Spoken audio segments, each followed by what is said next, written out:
ഇന്ന് റിതോട്ടൻ എത്തിച്ചേർന്നിരിക്കുന്നത് ഒരു സുബ്രഹ്മണ്യ ക്ഷേത്രത്തിലാണ്.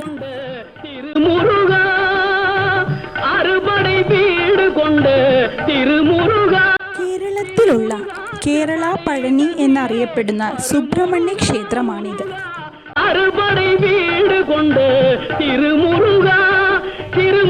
ഈ ക്ഷേത്രം സ്ഥിതി ചെയ്യുന്നത് ചോച്ചേരിക്കുന്ന് എന്നറിയപ്പെടുന്ന ഒരു കുന്നിൻ മുകളിലാണ്.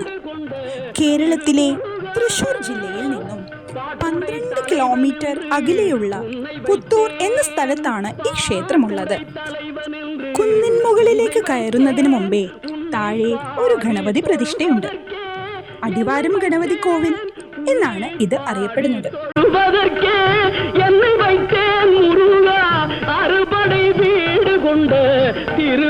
നാളികേരം ഉടയ്ക്കൽ, കാവടിയെടുത്ത് പടികയറ് എന്നിവയാണ് ഇവിടുത്തെ പ്രധാന വഴിപാടുകൾ. വേണ്ടിയ മാമ്പഴത്തെ ഗണപതിക്ക് അന്ത വെള്ളി പനിത്തലയർ കൊടുത്തതற்கு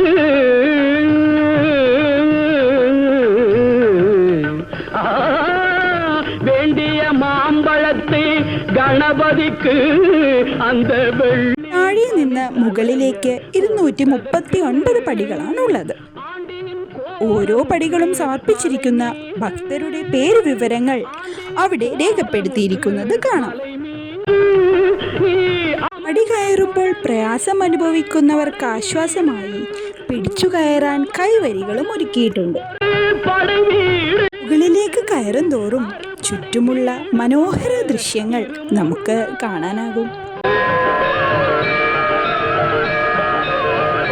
നടന്നു ക്ഷീണിക്കുന്നവർക്ക് ഇടയിൽ വിശ്രമിക്കാനുള്ള ഇരിപ്പിടങ്ങളും ഇടവിട്ട് ഒരുക്കിയിട്ടുണ്ട്.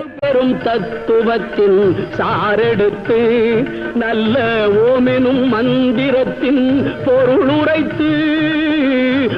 പടികൾ കയറി മുകളിലെത്തുന്നതിന് മുമ്പേ തന്നെ ക്ഷേത്രത്തിന്റെ പ്രധാന ഗോപുരം കാണാനാകും. ബഹുവർണ്ണത്തിലുള്ള മനോഹരമായ 7 നില ഗോപുരമാണിത്. ക്ഷേത്രത്തിലെ പ്രധാന വഴിപാടുകളിലൊന്നായ തലമുണ്ടനത്തിനുള്ള മുണ്ടനപുര ക്ഷേത്രത്തിനടുത്ത് തന്നെയാണ്. മുണ്ടനപുരയ്ക്ക് തൊട്ടടുത്തു തന്നെയാണ് വഴിപാടു കൗണ്ടറും.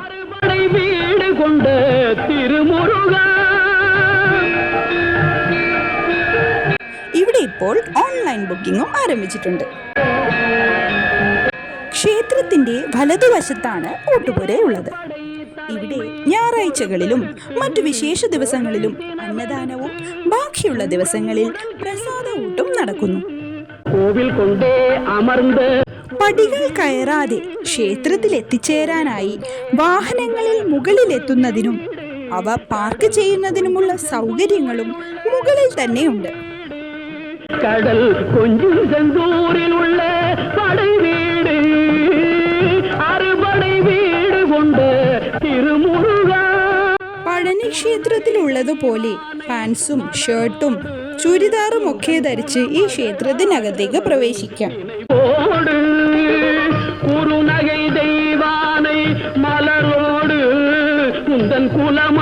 കേരള പഴനി ക്ഷേത്രത്തിലെ മറ്റൊരു പ്രധാന വഴിപാടാണ് വേൽ സമർപ്പണം. കൊണ്ട് ഒരു വീട് തിരുമണക്കോലം കൊണ്ട് ഒരു വീട് വണ്ണ തിരുപ്പരംകൂരമെന്നു പടവീട്. ഈ ക്ഷേത്രത്തിനെ കുറിച്ചുള്ള ഐതിഹ്യം രേഖപ്പെടുത്തിയിരിക്കുന്നത് സ്കന്ദപുരാണത്തിലാണ്. ക്ഷേത്രത്തിനകത്ത് ഉപപ്രതിഷ്ഠകളായി ശിവൻ, പാർവതി, ശ്രീരാമൻ, ഹനുമാൻ എന്നീ പ്രതിഷ്ഠകളുമുണ്ട്. ക്ഷേത്രവളപ്പിൽ തന്നെ ദേവസേന എന്ന പേരുള്ള ഭജന മണ്ഡപം സ്ഥിതി ചെയ്യുന്നു. ചുറ്റുമുള്ള അതിമനോഹരമായ രാത്രി കാഴ്ചകളാണ് മലമുകളിൽ നിന്നാൽ കാണാനാകുന്നത്. பள்ளி தெள்ளு தமிழ் குரத்தி தன்னை மணந்து காவல் புரியவென்று அமர்ந்த மலை കാവൽ പുരിയവെன்று. കുംഭമാസത്തിൽ 7 ദിവസം നീണ്ടു നിൽക്കുന്ന പൂയ മഹോത്സവമാണ് ഇവിടുത്തെ പ്രധാന ആഘോഷം. അതോടൊപ്പം തന്നെയാണ് പ്രതിഷ്ഠാ ദിനവും. അറുപടை വീട് കൊണ്ട് തിരുമുരുക. ഇവിടുത്തെ പ്രതിഷ്ഠ നടത്തിയിട്ടുള്ളത് ചിന്മയാനന്ദ സ്വാമികളാണ് എന്നാണ് പറയപ്പെടുന്നത്. കള്ളമില്ലാமல் വരും അടിയവർക്ക്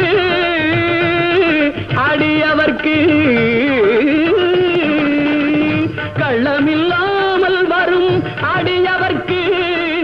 പുതുതായി ആരംഭിച്ച പുത്തൂർ സുവോളജിക്കൽ പാർക്കിലേക്ക് ഇവിടെ നിന്ന് വെറും 2 കിലോമീറ്ററിന് താഴെ മാത്രമാണ് ദൂരമുള്ളത്.